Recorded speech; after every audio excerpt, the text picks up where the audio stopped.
Hello, and welcome to the Underpaid Gamers Podcast. My name is Tony. I am with my friend and colleague, Justin. Hello! I almost said I am my friend and colleague, Justin. You are not me. I am two voices on this podcast.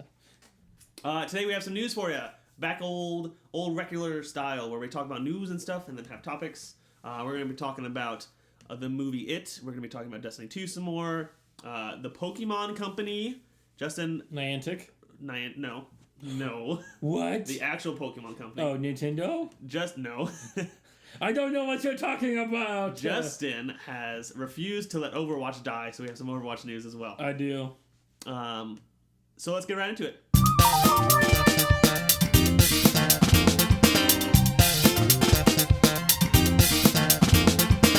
The Underpaid Gamers Podcast is the official podcast of underpaidgamers.com.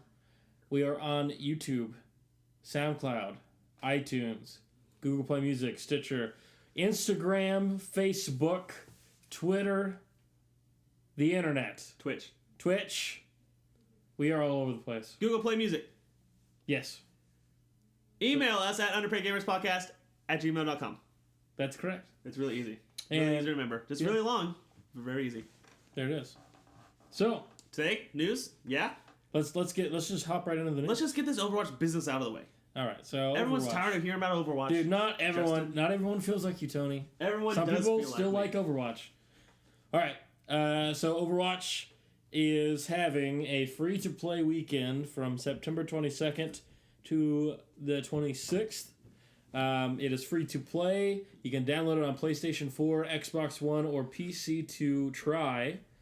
And whatever progress you make, if you do buy the game, it will carry over to the game. So, maybe you're one of those people who has said, oh, I think Overwatch looks cool, except for I'm not about to drop that much money on a player versus player game only.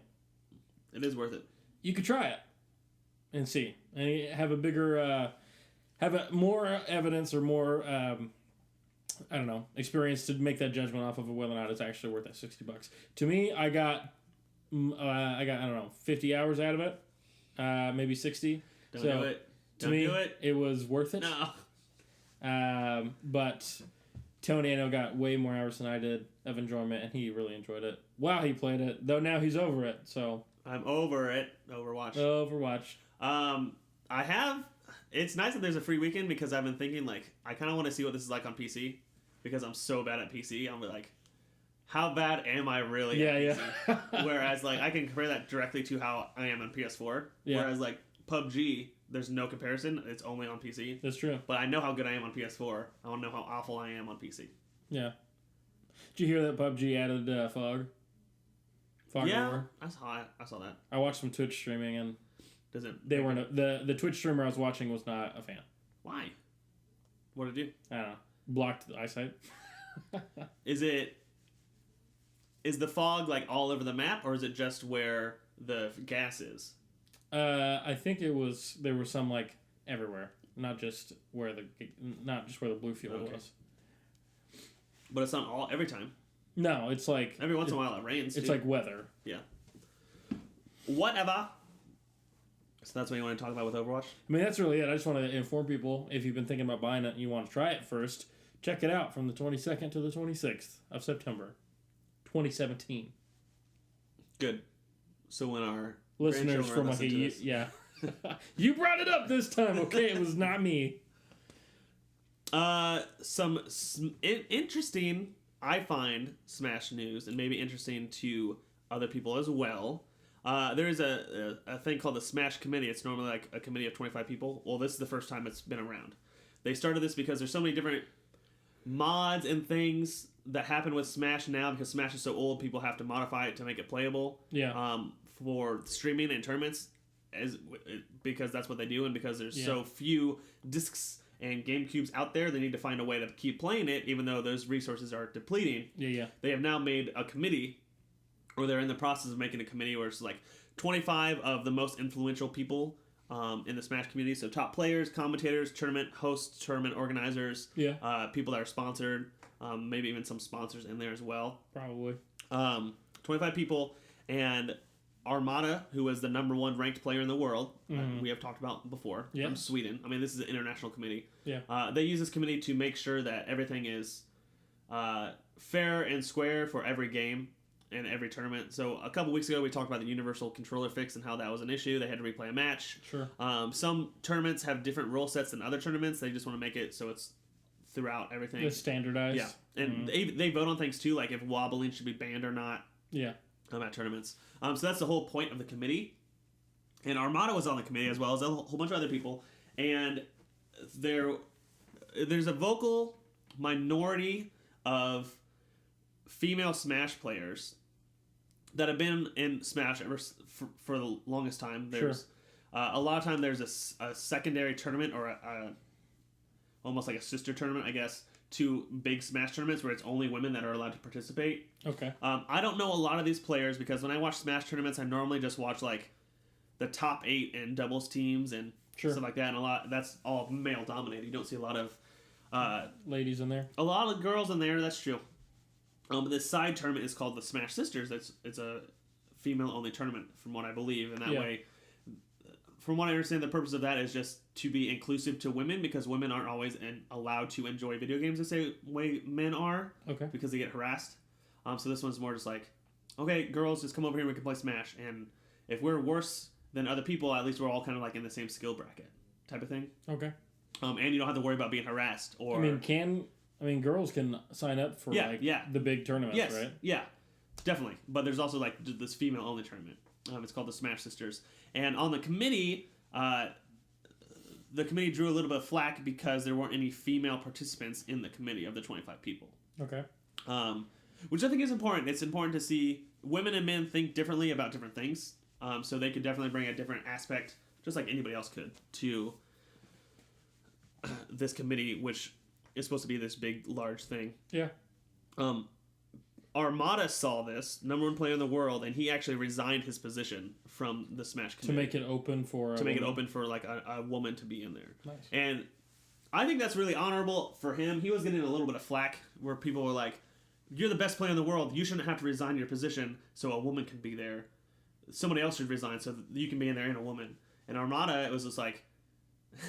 Nah, bro. No, he's just like, you got to be the change you want to see in the world type of thing. Nice. So he's like, I'm not doing this because I'm the best player in the world. Like, I'm just doing this because I strongly believe that there should be a woman in this position. And if I have to resign so somebody else can be in there, I'm going to do that. Yeah. So when I first saw this, I'm like, that's kind of weird because Armada is like very influential and he obviously knows the game really well and knows how things work. But if he's so stalwart about his position, I think that's awesome. Yeah, cool. So that's a cool little thing. It's a pretty big thing, seems to be, in the Smash world. I've never heard of that. I had no idea that happened. The committee? Yeah, the committee thing. It's still new. It's still kind of... They're still working out all the kinks and stuff, but... Yeah. It will be interesting to see. Cool. Let's talk about some movies. What movie specifically would you like to talk about? Well, quick news. The Venom solo movie that Sony is making, despite Marvel making incredible Spider-Man movies, their production has been delayed because, obviously, like, nobody wants this movie to come out.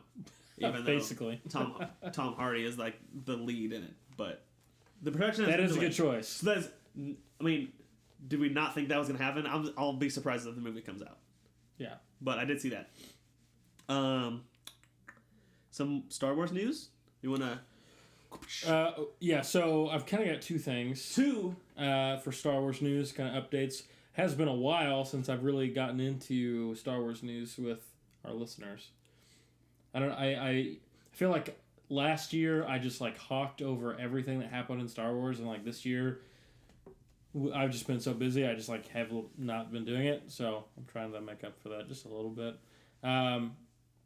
One thing, J.J. Abrams has been announced to be the director for Star Wars Episode 9, so the end of the new trilogy. Do you remember who the original director was? Not off the top of my head. It was changed to J.J. Abrams. There was a director, yes. And he got outed. Axed. Yeah. Got the axe. Yeah, and I think... The lightsaber axe. And I don't know if this is a reaction to Rian Johnson's Episode 8, or if this is a reaction to the Han Solo fiasco that's been kind of in the drama of the Star Wars universe. I wonder if that's why this is happening. But either way, I know J.J. Abrams himself is like controversial with some fans. I've seen a lot of flack for the Force Awakens being basically episode 4. A lot of people hate that. I honestly didn't care because I thought it was cool, and I thought the movie was more about finding Luke than it was about how much stuff. Does he have say in it? He has a lot. He's in the creative. So there's like a creative council that kind of leads the Star Wars universe. It was Colin Trevorrow. He was the original director. Yeah, Colin Trevorrow. So him and Kathleen Kennedy and a few others are on like the steering committee for Star Wars. Kathleen Kennedy you just mentioned? Yeah. There's a quote here. She says, "With The Force Awakens, JJ delivered everything we could have possibly hoped for, and I'm so excited that he is coming back to close out this trilogy," says Kathleen Kennedy. Yeah. So it sounds like they're real happy with episode 9 or episode 7. Yeah. Right? I mean, from their perspective, they liked it. You know, I think the main critique has been since the movie came out that it's too much like episode 4. But to me, I don't care. I thought it was fine. Yeah. Trevorrow and Disney could not see eye to eye in regards to the script of the last installment of the latest Star Wars trilogy, sources say, and decided to part ways before getting further along in pre-production. The plan was to begin production by February 2018, but even if Abrams agreed to come back as director, meeting that start point still seems like a challenge. So, some creative differences, seems like. But I guess that will happen. Yeah, and I think Star Wars 2 being like such a moneymaker for Disney, that they're going to have a big hand in it. I mean, they trust Kathleen Kennedy to do all of that. And so I think to me, if you're a director and you're trying to do Star Wars, you're voluntarily putting yourself under some pretty huge controls, kind of from Lucasfilm/Disney. So you can't go in there and just do whatever you want. And they're going to control it because they want the product to be what they want it to be. Colin Trevorrow was a director for Jurassic World, 2015. He is mostly a writer, though. He wrote for Jurassic World again. Really nothing else I recognize. So he has like one big thing, and I don't even know if Jurassic World is really that good. I don't think it was. I know it like made a lot of money. Yeah. Because people are like, yeah, this is so awesome. It came out 20 years ago. Now we're going to watch it again. I mean, I liked the movie, but I didn't think it was like above and beyond spectacular. I like Chris Pratt and I like dinosaurs running around. But beyond that, it was basically just Jurassic Park. Well, I don't even know if it was as good as Jurassic Park. The end was a little bit cheesy to me. It was a little bit too much. Jurassic Park is a classic. I don't think Jurassic World will be a classic. Yeah. Jurassic Park was the epitome of animatronic and CGI. Yeah, it was like this brand new thing. Yeah. It was and it was done incredibly well. Yeah. I mean, it still holds up, I think. And you got to see dinosaurs eat people. That was the first time. Oh, yeah. Now they're just kind of... I was so scared to use the bathroom after I got killed on taking a poop. No, he was just hiding in there. In my mind, he was taking a poop when I was a kid. And so every time I pooped, I was like, Tyrannosaurus Rex is going to eat me. You know how fears get when you're like 5 years old, 10 years old, 6 years old. However old I was when I saw it. 24. I was in elementary school. Yeah. Other Star Wars news, Han Solo movie is reportedly going to be showing 2 planets specifically in detail. Corellia, which is if you have paid attention to Star Wars beyond the movies at all, you've probably heard of Corellia. You may have heard of the Corellian Corvette, which is the heard of that ship in Star Wars that you see as it comes flying away from the Star Destroyer. That's a Corellian Corvette, aka a blockade runner. In episode 4. In episode 4, so the original, that first ship, that's them. The Han Solo's ship, the Millennium Falcon, is a Corellian type, I think B freighter or something, or YTB. Somebody's gonna destroy me on this right now, but smuggler ship. Essentially, it's Corellian ship. So Corellia is like a really important system or star system / planet for the Star Wars universe. It's in like the big politics. It is a shipyard. That's a famous shipyard that builds lots of different ships. And it's also where Han Solo is from, at least according to the old canon. So Corellia is really important. And then secondly, the thing that Han Solo is most known for is what? Do you know what Han Solo is most known for? He's like his famous claim to fame before he joins the rebellion. Getting with the princess? No, that's after he joins the rebellion. He does something, and everyone's like, "Oh, he found the head of that thing in the movie in the woods in South America, and he ran away from the boulder." No, that's he found the lost Ark of the Covenant. No. Oh my gosh, he did the Kessel Run. In under 12 parsecs. So the second planet that's going to be in detail is Kessel, which in the expanded universe, the old legends, Kessel was like a mining planet that's surrounded by what's called the Maw, which is it's like a grouping of black holes that basically you have to go around. And he ran to Kessel in under 12 parsecs, which is a measure of distance. And what he did was he made it through the Maw, which is the different groupings of the black holes, which smugglers would try to do to stay away from the Imperial blockades because of all that. So that was real deep what I did there. And I don't know if you guys care about that much detail. But that anybody else that's still awake. Anyone else who's still here, Kessel and Corellia. Yep. That's the Star Wars news. The Pokemon Company. Niantic. No. Nintendo. No. The Pokemon Company is its own separate entity. And the CEO had gone on record and said he had very little faith in the Switch. He thought it was going to be a failure. Then this is from Kotaku. Yeah. The Nintendo Switch is a hit, especially in Japan. But before the hardware was released, the Pokemon Company CEO Ishihara told Nintendo it wasn't going to be successful. Even speaking with Bloomberg, Ishihara recalled that he initially thought about the Switch. "I told Nintendo that Switch wouldn't be a success before it went on sale, because I thought that in an age of the smartphone, no one would carry out a game console. It's obvious I was wrong. For him, Switch's success has been blah blah blah learning experience. I came to realize the key to a successful game is quite simple: software with absolute quality leads sales of hardware," he continued. "Playing style can be flexible if blah blah blah." Essentially, he said, "I don't believe in this thing because why on earth would somebody carry this huge mobile console right when you've got a phone in your pocket that you can play stuff on?" So this is interesting because he's the CEO of the Pokemon Company. So what does this mean? I assume this means they were working on a Pokemon game for the Switch, and he was just against it to begin with. But they're still making one, right? So now, with his support, is the Pokemon game going to be any different? I don't think so. I still think they're going to try to make as much money as possible. Right. But him being against it, I don't think means that they weren't making one in the past and now they are. I think they've always been working on one for the Switch. And now that he knows that it's going to make money, he'll just be like, okay, now I'm sitting pretty. Yeah, I mean, I think Pokemon has a partnership with Nintendo, so they're probably required to make Pokemon games for them.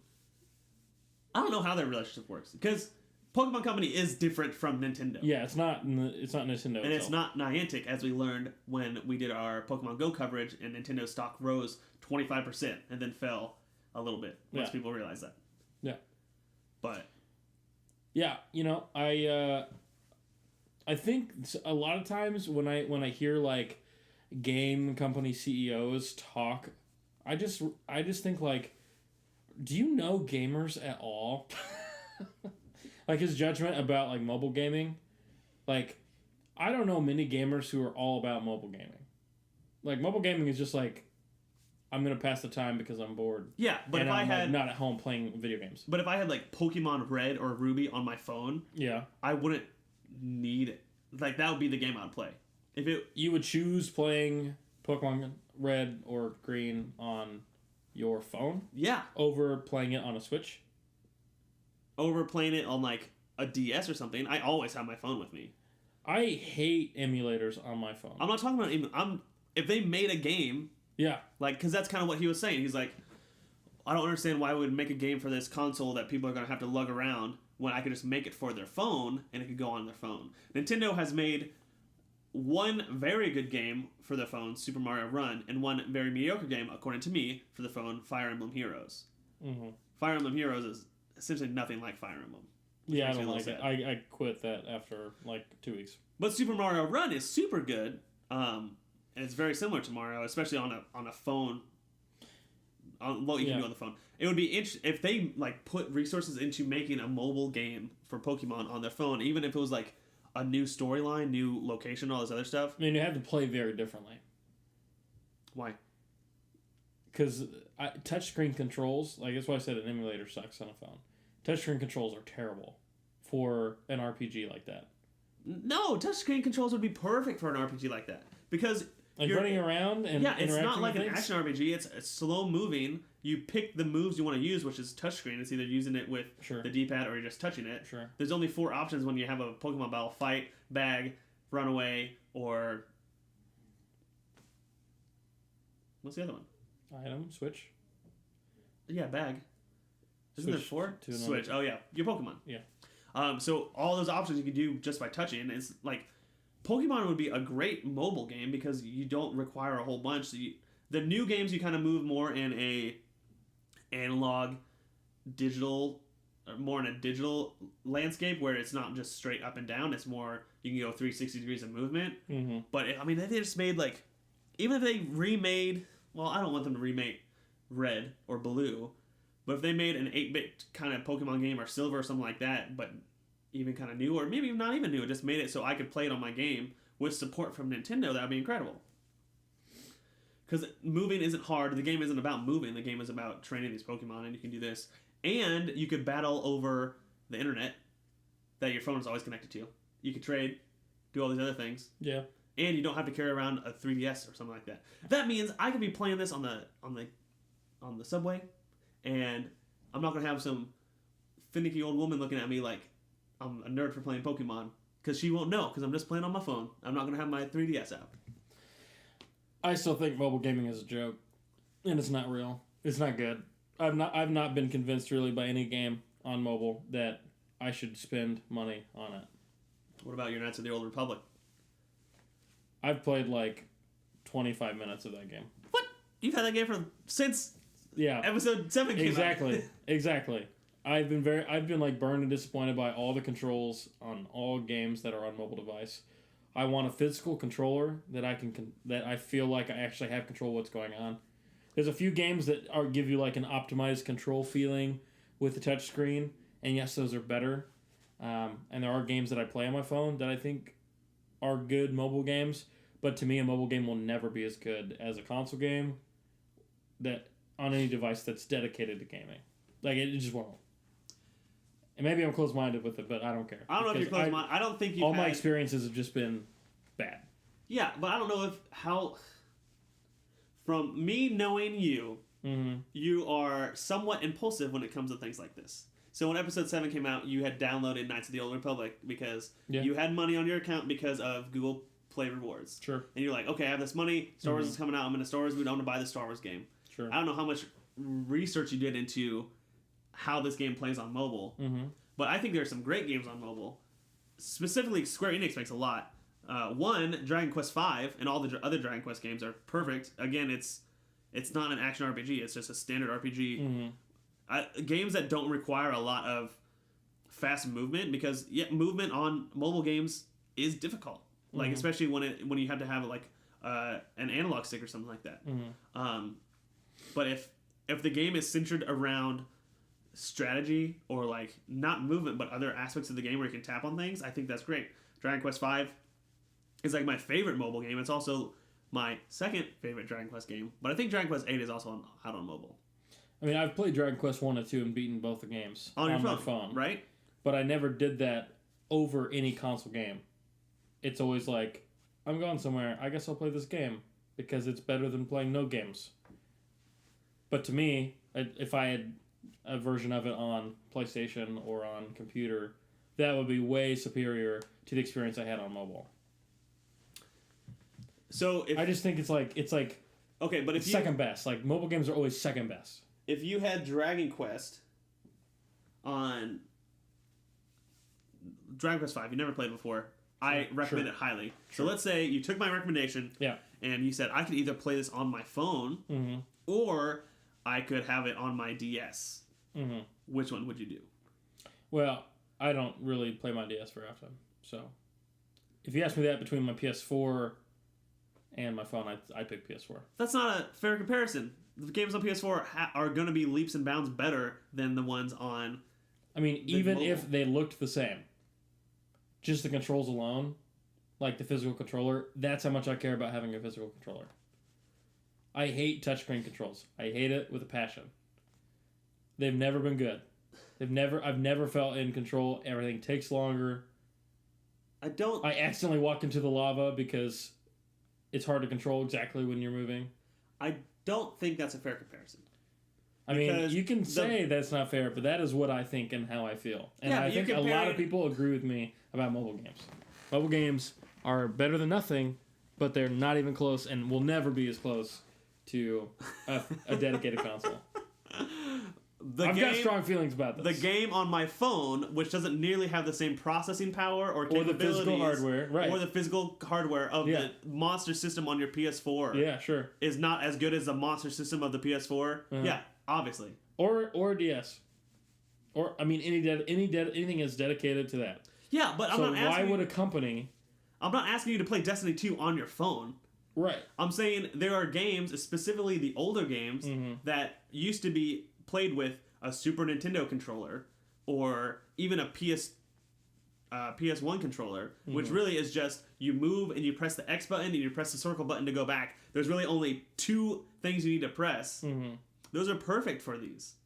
Like, and I'm not even talking about the fast-paced, like, there's a game on PS1 called Jet Moto, which is like a hover bike racer. Like, that would be awful on the mobile because it's fast-paced. But RPGs are slow RPGs. Turn-based RPGs are great, JRPGs. The Go series, Hitman Go, Tomb Raider Go. There's one other one I can't remember. Those are great because those are puzzle games. Those are almost made specifically for the mobile devices. And also, maybe just mobile, maybe 3DS as well. Vita. But that's not a fair comparison. Because it's not, the mobile games aren't supposed to, you're not supposed to choose that over a console game. You're not supposed to say, I'm going to sit here and play Dragon Quest V instead of Destiny 2. I mean, my argument isn't that mobile games should be compared directly to console games. My argument is that CEOs think that mobile games are the future of gaming, and I disagree with that completely. Because that's what he said, the Pokemon guy said. He's like, well, he thought the Switch was going to be terrible because of the phone. So that's what he said. I think that's flawed. And I think it will always be flawed because I've heard so many gaming CEOs be like, oh yeah, mobile games, they're the future of gaming. And yes, you can make money off mobile gaming, but gamers would prefer to play on console or on PC and not on mobile games. I don't know if you made that point. That's what I said at the very beginning. I don't know if you phrased it like that at the very beginning. That's what I'm saying. I think you just... That is what my argument is this whole time. But I don't know if you made that argument at the beginning. That's what I said! I think you're just like, I hate it when CEOs don't know what the gamers are. That's what I said. I said that, exactly. I said they don't know gamers. They think mobile gaming is like the future. That's exactly what he said, and that's what I was referencing. And yeah, it's because the experience on anything that's dedicated is way better than on mobile. Even if the controls are like standardized for mobile gaming, sure, that's good, and it's better than nothing. But in the end, I'm playing on a little screen when I could be playing on a TV. Yeah, we could get the iPhone X. Big screen. Don't talk about the X. The stupid X. We're arguing two different points here. We have two different arguments. Going on at the same time. You're saying it's not fair to compare console with mobile. I didn't know you were talking about the future video game. Of course it's not on mobile. Maybe you should listen to me more. Nobody thinks it's going to be on anything other than... PS4 has sold like 6.63 million units. Yeah. Yeah, there's a lot more iPhones out in the wild. And yes, Mario Ran and Fire Emblem Heroes and Candy Crush have made people billionaires and Flappy Bird and all this other stuff. Sure. But it would still be cool to have a Pokemon game on my phone. Yeah, that's fair. What are we talking about here? I don't know. I think we got derailed. Good. Let's move forward. Bruce Straley has left Naughty Dog. Does that mean anything to you? I don't know who Bruce is. Let me tell you why it means something. Tell me. Bruce Straley was... He put out a big letter about his resignation. He's been on a sabbatical recently. And then I think he came back and he's just like, video games are very difficult to work on. And I've been doing this for 18 years. I just want to spend time with my family. And he made this long letter of resignation. And he posted on Twitter, and Naughty Dog posted on Twitter. Bruce Straley was the 15th employee at Naughty Dog. He has been with them for 18 years. He worked on... His very first game was Crash Team Racing. He said he was there before they even had like a fax machine. He's been working on them for so much.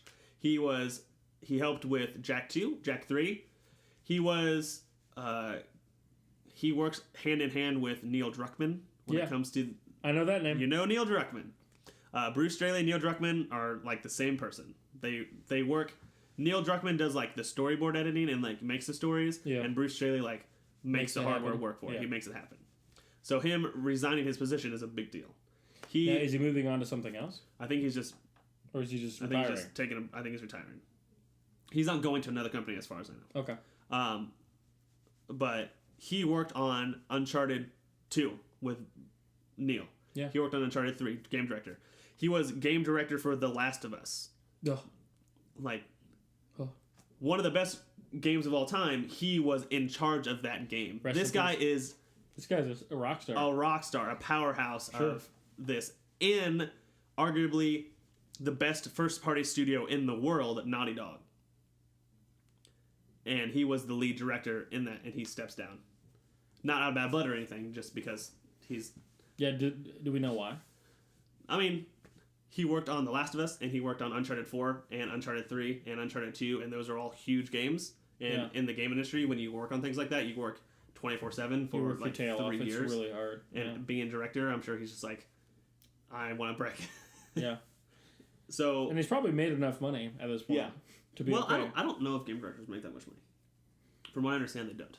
Oh. But they work really hard hours for their passion projects. Yeah.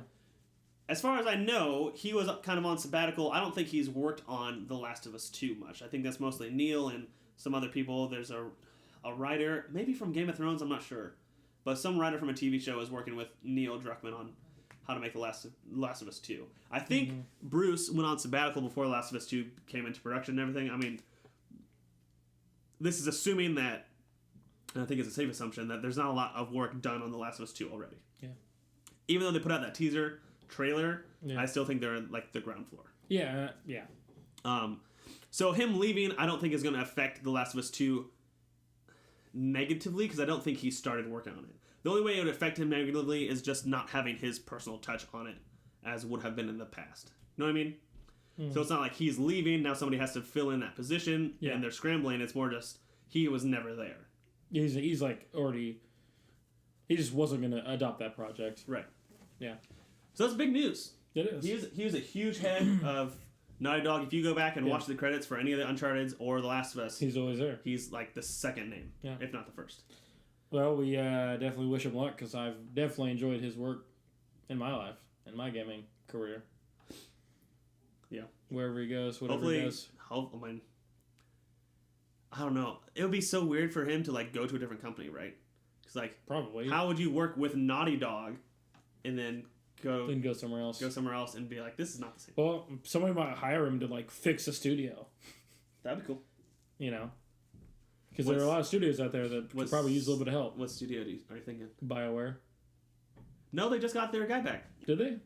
I don't remember his name off the top of my head, but the guy that worked on Mass Effect 1 and 2, again, retired or went away. Yeah. And then they made 3, or maybe he worked on 1, 2, and 3, and then he went away, and then they made 4 without him, and then the head director, the lead for 4, like got fired or got replaced by this other guy, and now he's back to work on Anthem and other stuff. Yeah. Cool. So BioWare kind of already has that. But I don't know. It'll be interesting. I know Neil Druckmann because I think he's more like personable than Bruce. I think he's more outgoing than Bruce. Bruce is kind of behind the scenes, but I don't know either one of them personally, but I could pick Neil Druckmann out of a line of a few people. And if it was like 100 people, I'm like, I have no idea. If it was like 3 people, I'm like, I have a 1 in 3 chance. Yeah. You get close. Let's talk about It the movie. Yeah, this has been a phenomenon. A phenomenon. Something that I have not been a part of, so I can't really speak to this much other than scary movies destroy me and make me not be able to sleep. So. Okay, so It is a movie based on the novel by Stephen King. In the olden days, before my time of consciousness, I don't know when it came out. I think it was the late 90s. It was the 70s, wasn't it? I don't know when the first TV show, or the first, people call it a movie, but it was 3 like long TV episodes, like 45 minutes. Oh, it was? So, yeah, so not technically a movie. Came out. It's It, the clown, Pennywise the clown. People have seen images of him all over the place from the old time. They remade it into this 2017 movie, and I saw it. I'm not a big fan of scary movies either. I saw it a Sunday afternoon at 4 p.m. So it's not like the prime time to be scared by something. Sure. But I was watching it, and it took me by surprise. A lot of Stephen King takes me by surprise. I didn't really know what to expect when I went in there. I knew that it was a clown, and it was based around this clown. I didn't realize there's like supernatural elements to this that I didn't realize. I just kind of thought he was like a serial killer clown. But Stephen King, of course, twists and turns. There are supernatural elements. Yeah. The movie that came out here in 2017 is actually like part 1 of 2. Oh, really? Yeah. So the book takes place in this town called Derry, I believe. D-E-R-Y. Let me guess. A small town with a group of boys. Right? Because it's like, isn't that a theme of Stephen King stuff? Yeah, kind of. I mean, yes, technically there's a group of boys and there's a girl too, but every 27 years there's always a lot of disappearances and murders and deaths in this town of Derry since like the 1800s. Okay. And now we're back in the 27 years afterwards, and this, I don't remember any of the names of these characters because I've never read the book and I only saw the movie. But one of their younger brothers dies, is lost. He disappeared, was like quote unquote kidnapped, but it's an intro, so you see him die, so he's not alive. So the kid kind of goes on a search for him, and he brings his friends, and they keep doing this for a year. The whole year they're looking around for this kid.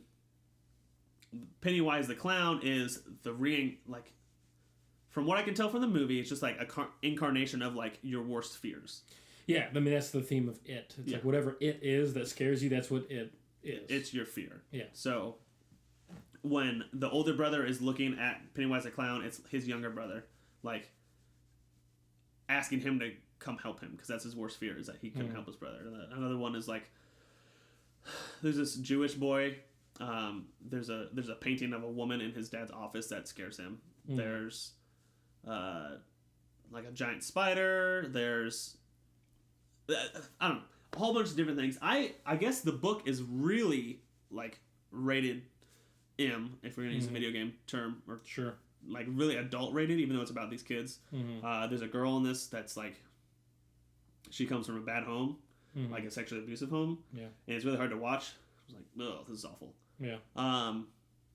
Some other stuff like that. Like, the movie itself, I thought was all right. Like, it's breaking records left and right, which is kind of why I went to see it, because I'm like, it's kind of scary. I don't know if there are really that many jump scares, which is kind of the quintessential way to make a movie scary, is to give a jump scare every now and then. Yeah. There were a few. It was just like twisted, the whole movie? It was twisted. And when I was first watching it, halfway through the movie, I'm thinking to myself, like, there's really not a lot of jump scares that make this movie scary. It must be like a psychological thing where I'm going to go home and think about this movie and not be able to sleep. Yeah.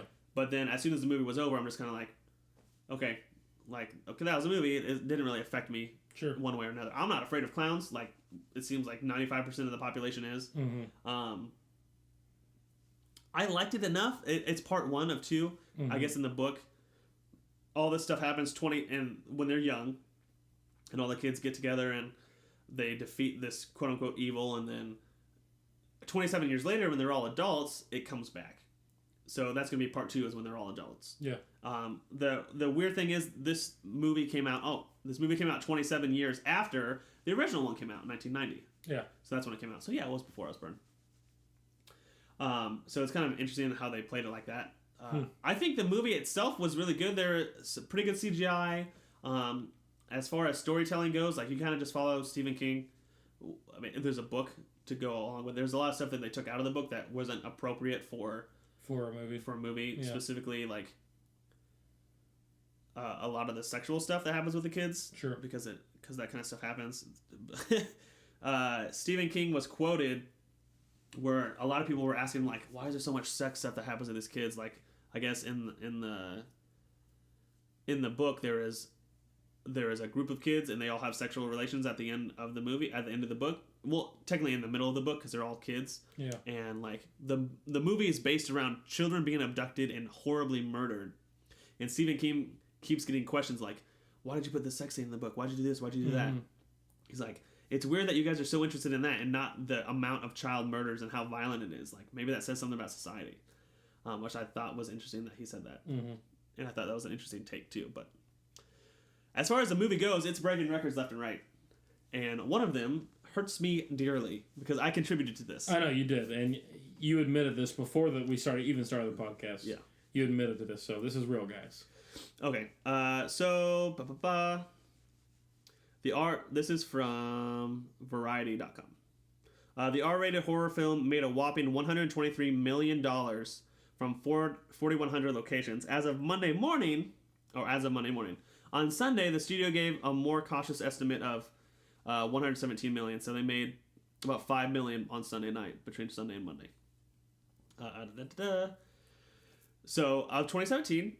the movie It officially has the third largest opening weekend of 2017, which puts it higher than Spider-Man: Homecoming, which is my fault. Which is what you regret. Yeah, I regret that because Spider-Man: Homecoming I think was a much better film, and also Spider-Man. So Spider-Man: Homecoming made $117 million, so they made $5 million more than that. Also, it was a PG-13 movie. Like, our movies are hard to make money at, but I mean, Deadpool did it. This is doing. I think this dethroned Deadpool. The only two that beat it were Beauty and the Beast and Guardians of the Galaxy Volume 2. I guess IMAX screenings for this only accounted for 6.7 million of the total. So that's not very much. It's at an 87% right now on Rotten Tomatoes. And I guess there's a gender breakdown where reportedly 51% of female and 49% male people go to see this. So more females. And 2/3 of the audience have been over 25 years old. So, some interesting facts for you. Its opening is mostly unprecedented, crushing the record for largest September debut set by Hotel Transylvania 2 in 2015 with 48.5 million. And the biggest opening weekend ranked by a horror or supernatural film, Paranormal Activity 3, earned $52.6 million in 2011. So this is more than double that. Yeah. When it comes to an R-rated movie launches, it falls only to Deadpool, which changed the game in 2016 with a massive 132 million opening weekend. So I guess it still did worse than Deadpool. This says, during the weekend when Hurricane Irma threatens huge portions of Florida and Georgia, which could dent attendance as much as 5%. So, bad weather affects the lower states. They don't want to go see movies. Also, they mentioned that NFL Sunday was on Sunday. Yeah, it's true. So, it was like the first Sunday, too.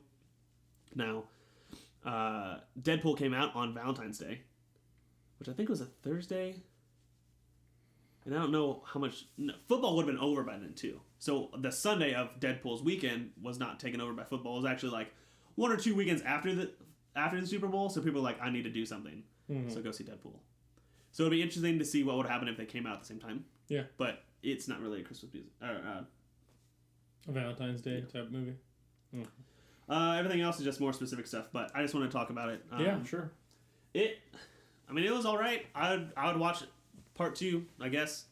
I've heard my whole life that it is like the scariest movie you're ever going to see. I know. That's what that's my impression and why I didn't want to go see it. Yeah. I wasn't all that scared. I wanted to talk about this. I just remembered. In movies and TV shows, when there is something that happens like bullying and it's too close to being real, or it could be real, that hits me the worst. I hate watching stuff like that. In the OA, which is a Netflix show, I've talked about this before. The first episode, there is this there's this boy in high school who can sing really well. He's going to like state for choir. Like that's what he's going to make his career out of. There's this bully that goes around, and the choir boy is real nice to him. And the bully is like, okay, I kind of feel nice being around this guy. And then for some reason, the bully just like changes his mind all of a sudden towards the end of the episode. And right before the choir boy goes to like his state contest, the bully punches him in the throat.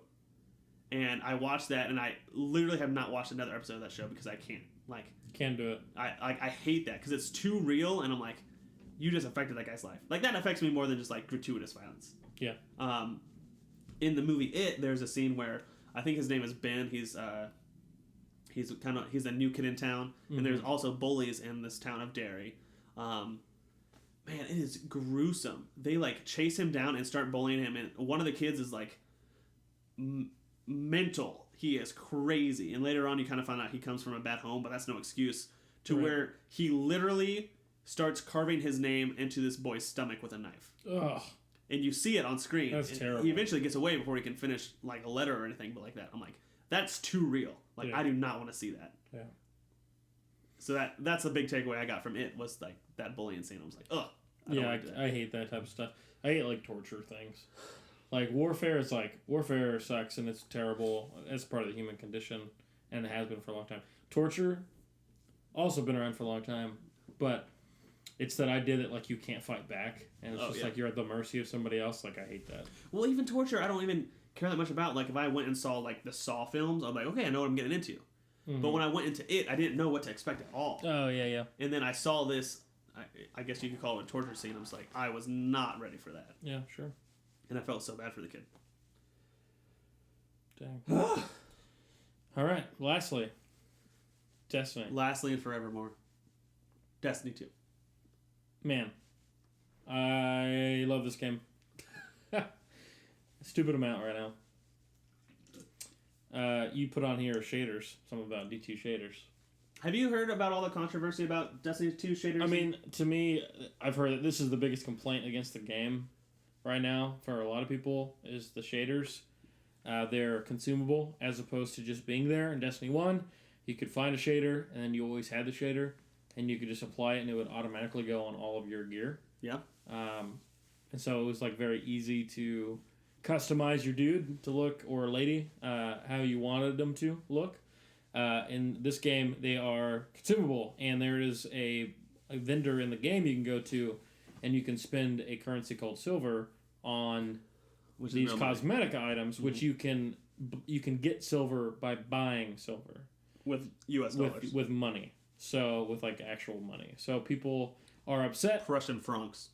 Yeah, people are upset that you have to pay money essentially to get these shaders. Well, you can pay money to get them. You also get them in game. Yeah, and that's the thing. It's like you can get them from Ingrams every time you level up.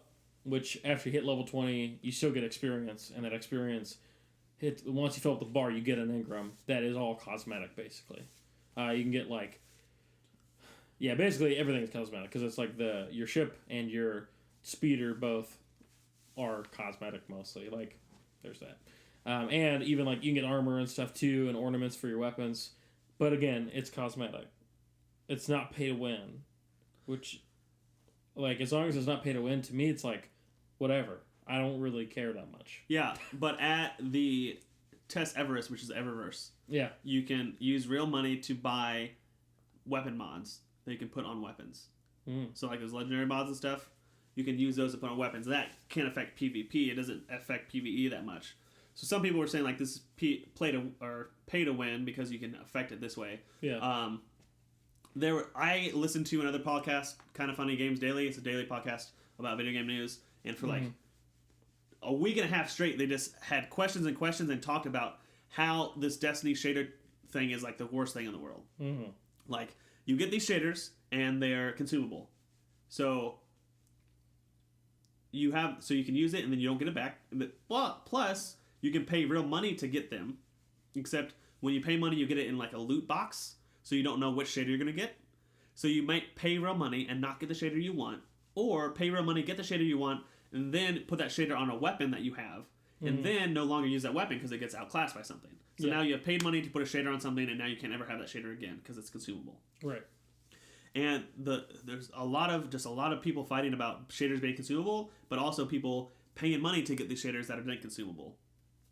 So I was thinking in my head, like, maybe it's just a combination of two things that don't mean anything just put together that made this thing blow up ecstatically. So like Destiny shaders themselves being consumable. Okay, that's a game design choice. That's fine. You don't have to worry about that.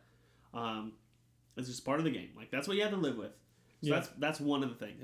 If that's all that was in Destiny, people would be like, whatever. And then on the other side, paying money for this stuff and making it go away, or just paying money and getting some like advantage out of it is another thing. But I don't know. Essentially, what I'm trying to say is, if you combine the two, it makes it a bigger problem. But if you take them separately, it's not a problem at all. So I think it's just like, people at Bungie were saying, okay, we are going to make shaders now consumable, so it encourages people to go and do the raids and do the strikes to get more shaders. Okay, that's good. Luke Smith, director's like, yeah, that's good. Activision comes in and says, okay, we need a way to make money. We are now going to put a price tag on these shaders, and you guys can't do anything about it. So I think Bungie had the core idea first, which was in goodwill or whatever, right? And then Activision came by and kind of messed it up. Wanted to make more money off it. Yeah. And I don't think it's necessarily anyone's fault. I think shaders and everything being consumable is just fine. And I think Activision wanting to make money is just fine too. I think it's just when they came together in that specific way, I think it blew up. And I think too that no matter what you do, like, people are going to complain about something. And I don't want to invalidate their complaint, because like, I can understand you could be upset by that. But I still think overall, like, if this is the complaint we have, then Destiny 2 is a pretty good game. Because like, we could be complaining right now about like servers are terrible, which there has been a little bit of like server problems, and there's been a few like errors, but they're working on it. But like, we're not complaining like, oh my gosh, there's like nothing to do anymore, right? Like in Destiny 1, we got a weekend and we were like, man, what is there to do? Like, I still feel like there's a lot of stuff to do in the game that I can be working on, and there's a lot of variety in what I can do weekly as they do their weekly updates. I mean, they haven't even introduced back in like the factions, right, and all this. That's true. Way to get all that stuff, and that's coming. I think that was on that monthly picture they said that's coming up. I mean, the raid just dropped. I mean, there's just like so much to do in this game, and I think the overall playing of the game is good, and we're mad about cosmetics. And I think and again, I don't want to invalidate that people are upset about it, because like, it's okay to be upset about the cosmetics and paying for them and all that. But I think to keep things in perspective, I think we have a good game. Faction Rally begins this Tuesday, 9/26. There you go. I don't know. What else about Destiny? We played Trials of the Nine last night. We did. We did some Trials of the Nine. Some spoilers about the Spire if you want to know about it, or kind of how the Trials of the Nine works. So to be able to do Trials of the Nine, you have to do the milestone Call to Arms, which took us a little while last night, because I was the only person who hadn't finished it. Big surprise. Which is weird, because you have played Crucible, I know. With you guys a lot. I know. So I don't know why it didn't work, but it did. We got there. And we went to Trials of the Nine. First round we played, got completely destroyed by this other team. Second round, one of their players dropped out, so it was 4v3, and we destroyed them. Yeah. And then the third round, I believe we won the third round too. We lost the third round. Oh, we did? Yeah, because the first loss doesn't count if it's your first time in Trials of the Nine, which it was. Yeah. So we have 1 win and 1 loss. I thought we had 2 wins and 1 loss. I don't think so. I think we only played 3 games. Okay. I don't know. Either way, we've had different versions of success. No, we've had 2 wins, because we had 8 coins. Yeah. You get 4 coins. So you go. So the Trials of the Nine is like, the Nine are like these deity type people. At least that's the vibe I'm getting. Xur. Yeah, Xur is like an agent of the Nine. Yeah. And after you do the trials, you get to go to the Spire, which is like this place of the Nine. Like, to me, it's all like very like mythologically based. This whole part of it. It's not the same map as the map we played Crucible on, is it? No. Well, I thought it might have been. It's like similar vibe. Similar feel. Like, you go there and it's like snow. And there's like nothing except for there's this giant spire in front of you with like, there's like these 2 platforms which I don't know how to get to, and then this like moving structure around the spire, and then there's a dude and a launch pad, and that's it. Okay. And I went to the dude, and that's where you can turn in your tokens for rep, which is you can farm. Apparently, you can just farm Ingrams from the trials. I mean, it's like you have to win to get an Ingram. It's a competitive playlist. Yeah. It's competitive. You gotta get it. See, I don't know what happens after you lose 3 times. Can you go back in as many times as you want, or you can only do it once per weekend? I mean, I can go back to play trials now, even though I've been to the Spire, because it still said it was an option. Yeah, but you haven't lost 3 times. That's true. I don't know how that works either. I think we just got to figure it out. Like, my guess is that you just can't play trials anymore. You can turn in your tokens, and then that's it. I don't know. But it could be that once you have 3, you can't go to the Spire. That could be a thing. 3 losses? Yeah. Oh. Maybe. I don't know. I don't think they do that, but maybe they will. I know with Destiny 1 Trials of Osiris, if you got 9 wins and 0 losses or 1 loss or 2 loss, yeah, you would get better rewards at the lighthouse. I did learn that if you won every single game of Trials, which a streamer did with the squad, you get a special reward. Oh, yeah? I don't know if we're ever going to do that. I don't think we're ever going to do that. Not with the Not people with me. we play with. Not with me. Though I would say, except for that very last round, I was the most efficient. Yeah. We're just going to leave that where it is. What else about Destiny 2? We're going to do the raid? We're going to do the raid, hopefully, this weekend, and hopefully be able to do it. We've not looked up anything. I haven't. You haven't. And I don't think anybody else has. Here's the thing about Destiny that I think people need to know.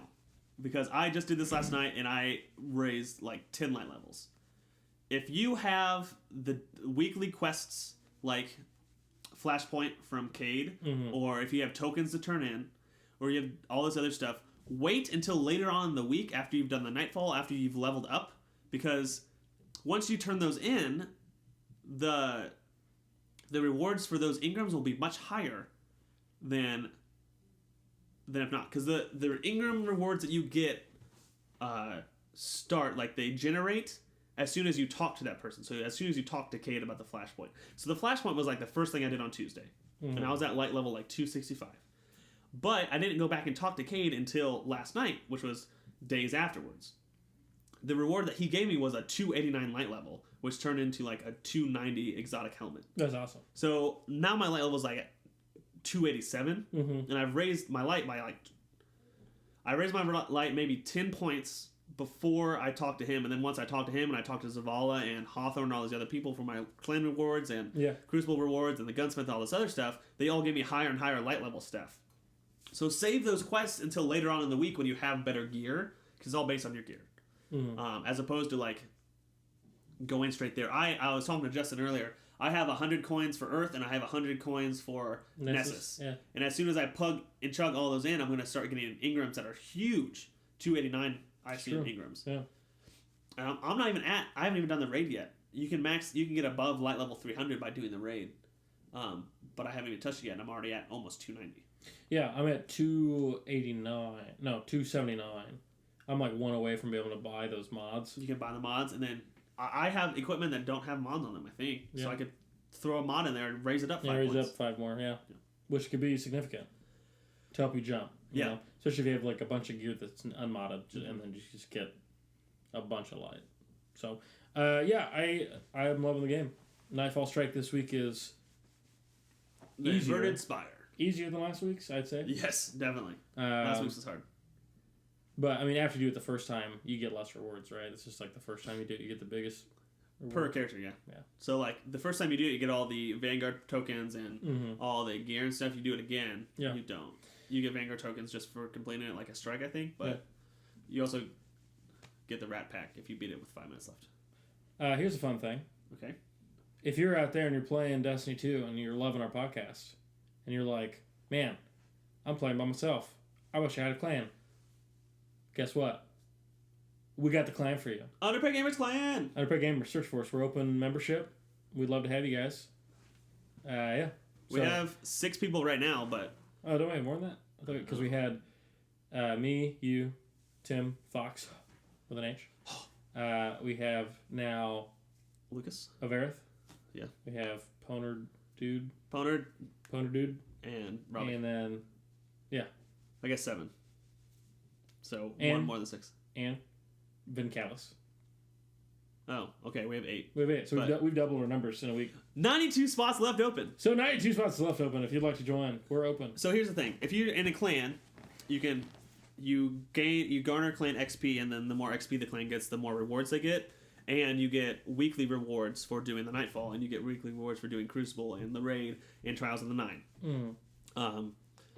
For the clan. So you go to Hawthorne and you get an Ingram for her. Sure. So even if you don't want to play with anybody, just join a clan, specifically our clan, and you get these rewards. Because once you get the clan to level 2, then you get other benefits, and it goes up and up and up and up like that. And the easiest way to level it up is to have more people in the clan. Because you can only make so much XP per character on your account. Per week. Yeah. So, to me, like, my number one thing right now is just I want to get my Warlock to max level. But after all the milestones and everything, it gets difficult. And then once you max out your clan XP, it's like, again, limiting what your character actually contributes to overall progress. So right now, I'm like, once I do all my milestones and max out my clan XP, I'm trying to switch to my next character, get him level 20, and then get his light level up to get, like, try to keep in mind the 5,000 limit on XP. Yeah. For the clan. So essentially, if you get all 3 characters up to level 50 or to 20, and then you start getting into like the post game stuff, you can contribute 15,000 XP to the clan. That's right. So, word. There it is. But that's all I got. Do you got anything else? That's all I have for right now. All right, cool. Well, if we've been posting videos on YouTube from Destiny. Yeah, you've been doing a good job with that. Proud of you. We got more subscribers. Do we?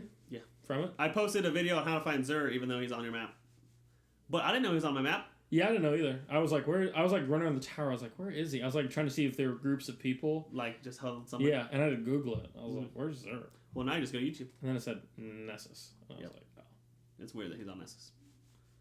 Anyway, that's it. That's all we got. That's it. Thanks for listening, guys. If you'd like, we would appreciate it. If you'd follow us on all our accounts, social media, Twitter, @UPGamersPodcast. If you have any questions, concerns, thoughts, letters you want to write us, underpaidgamerspodcast@gmail.com is a good place to send it for us to read it and see it and maybe comment on it in an episode, which we've done before. If you'd like to join the conversation of this episode, you can comment if you're on SoundCloud, or if you'd like to join the bigger conversation, go to Twitter, @UPGamersPodcast, @gmail. No, UPGamerspodcast. Please rate us on Apple's iTunes. That'd be useful to us. It'd help us out, get us more notoriety on iTunes. If you're on Stitcher or any other podcast service, give us a like on there too. Give us 5 stars. Give us a review. We'd really appreciate it. And share us with your friends. And if you play Destiny 2, join our clan. Underpaid Gamers. It's a lot of stuff to do. You guys better get on it. Yeah. Thanks. We appreciate you guys. We hope you enjoy our content. Yeah. Yeah. We really appreciate the people that have listened for an hour to us talk. Yeah, which is just a few of you. I really appreciate the people that have listened and did not turn it off once you fell asleep after Justin was talking about Star Wars and planets. Look, some people love Star Wars, okay? Let's not put them in a box. Okay. Yep. All right, we'll see you next week. Bye.